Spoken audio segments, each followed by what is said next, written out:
So I had occasion to work with Vince Cerf, who's really the father of the internet, who he and his team developed the TCP/IP protocols that all of the internet networking is based on. And I asked him the question about did he have any regrets about what they did in the early days of the internet. And he said that that separation of location and identity and address, if that had been done, a lot of these issues that we have with today's internet would not even exist, because you would know who you were talking to, and it wasn't able to be spoofed or phished. So he was really emphasizing that if he could change all of that, that would be the big thing that he would change. Well, HIP actually does that. It enables you to identify who it is that's on the other end of that pipe securely, and enables you to control your environment and your infrastructure.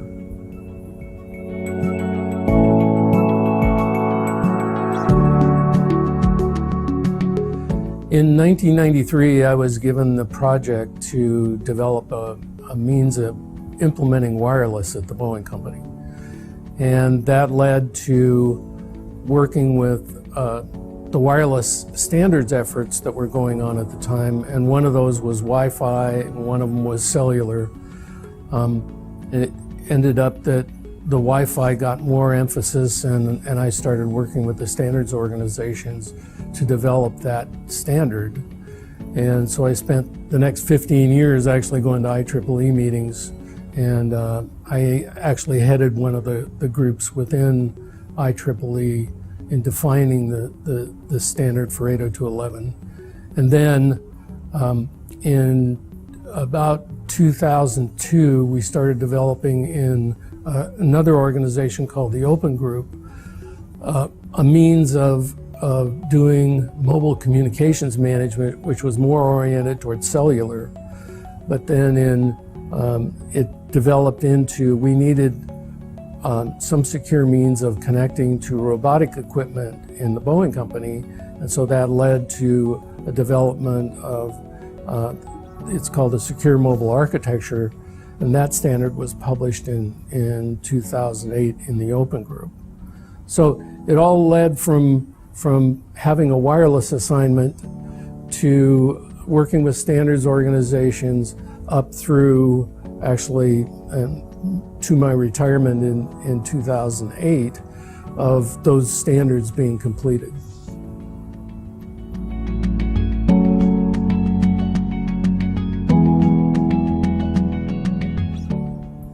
So I don't have anything bad to say about the tempered implementation, because a lot of the things, almost everything that was part of the original architecture is included in the tempered product.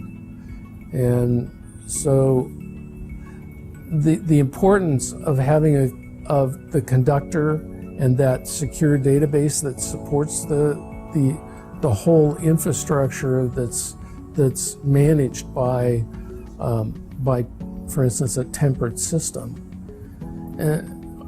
is very important, and is the key part of the beyond HIP kind of infrastructure that's needed to support it all together. And one other point that I need to make is that one of the things that had to happen when we originally did this project was that it had to run over the existing intranet. I'm not sure how many people are, use the term intranet, but an intranet is something that's within the company, something that has company specific information on it that you don't want necessarily to go out to the internet. So we did not want to duplicate all of the systems, including the Wi-Fi system or the, And HIP enables you and tempered enables you to run over your existing internet and yet remain secure.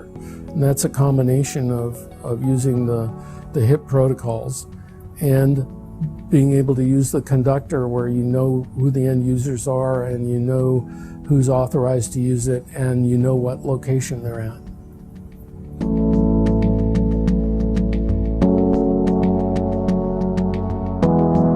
So when we first implemented the system that was the test system, so we developed an infrastructure to support a factory implementation. Well, this had to be implemented so that end users didn't have to be IT literate to accomplish the tasks.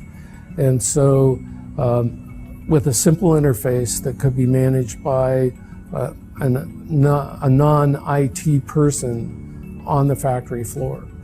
So, and that, as far as I can tell, has been carried on into the tempered product. That kind of simplicity of interface that enables a non-technical person to do the work.